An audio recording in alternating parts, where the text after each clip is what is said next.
I'd say about 50-mile-an-hour gusts. Hurricane Wilma, Category 4. Just made landfall in Cozumel. And we are about 35-40 miles north of Cozumel.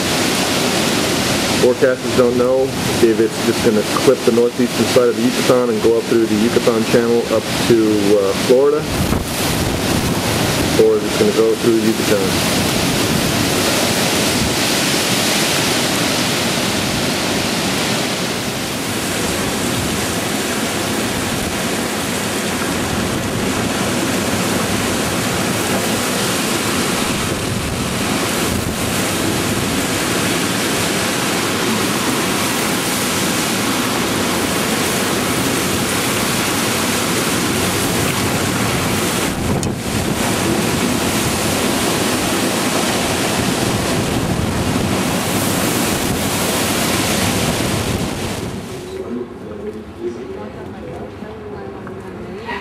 This is Tuesday morning. How do you feel? Ready to go home? Ready. All right.